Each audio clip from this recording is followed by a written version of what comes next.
السلام علیکم ورحمۃ اللہ وبرکاتہ۔ آپ کیسے ہیں؟ میں یہاں پیٹرول ڈلوانے کے لیے رکا تھا، تو میں نے سوچا کہ چند باتیں اسی بہانے آپ سے کر لی جائیں، تھوڑا ریلیکس بھی ہو جائے گا۔ اور اگر آپ شادی شدہ ہیں تو چند باتیں ضرور سنیے گا، اور اگر آپ شادی شدہ نہیں ہیں اور آپ سمجھتے ہیں کہ کسی اور شادی شدہ جوڑے کو یہ باتیں سننے کی ضرورت ہے تو انہیں بھی یہ سنوا دیجیے گا۔ آپ دیکھتے ہوں گے کہ معاشرے میں بہت سارے ایسے مرد اور خواتین جو ایک دوسرے کے ساتھ رشتہ ازدواج میں منسلک ہیں، انہیں لوگ سمجھتے ہیں کہ یہ بہت زیادہ خوش ہیں اور ایک دوسرے کے ساتھ بہت محبت کرتے ہیں اور ان کے گھر میں بہت امن اور شانتی سکون ہے۔ لیکن اگر آپ ان کے ساتھ بیٹھ کر ان کے دل کی بات چھیڑیں تو آپ کو پتہ چلے گا کہ وہ بھی ایک دوسرے کے ساتھ بہت ساری شکایات رکھتے ہیں، انہیں ایک دوسرے سے بہت سارے مسائل ہیں۔ اور یہ بات جنرلی کہہ رہا ہوں تجربات کی بنا پر، اپنے کام کی وجہ سے۔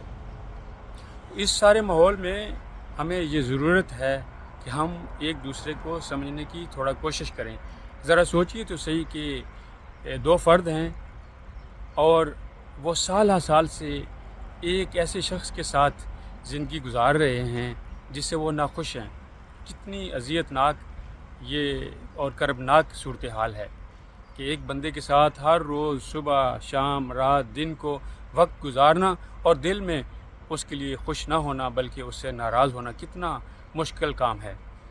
اس حوالے سے بہت ساری باتیں کہی جا سکتی ہیں، لیکن چند باتیں یہ ہو سکتی ہیں کہ خواتین کو ہمیشہ خیال رکھنا چاہیے کہ مرد عزت چاہتا ہے، مرد سکون چاہتا ہے، اور مردوں کو یہ بات ہمیشہ یاد رکھنی چاہیے کہ عورت تحفظ چاہتی ہے، عورت محبت چاہتی ہے۔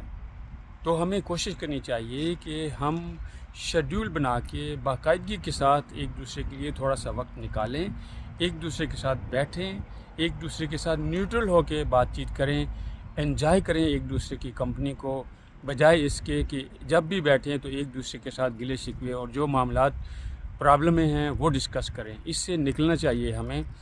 تب تک ہم آپس میں پیار محبت اور ایک دوسرے کو سمجھ نہیں سکتے جب تک ہم اپنی انا کو، اپنے مفادات کو، اپنی ذاتیات کو پیچھے ہٹا کے صرف ایک دوسرے کے لیے محبت کے ساتھ وقت نکال کے نہیں بیٹھتے اور بات چیت نہیں کرتے۔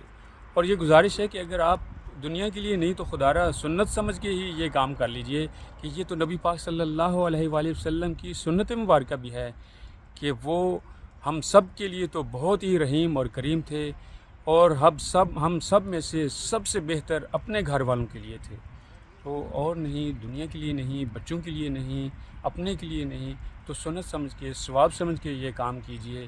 اللہ تعالیٰ آپ کو خوش رکھے، مجھے بھی دعاؤں میں یاد رکھیے۔ اللہ حافظ۔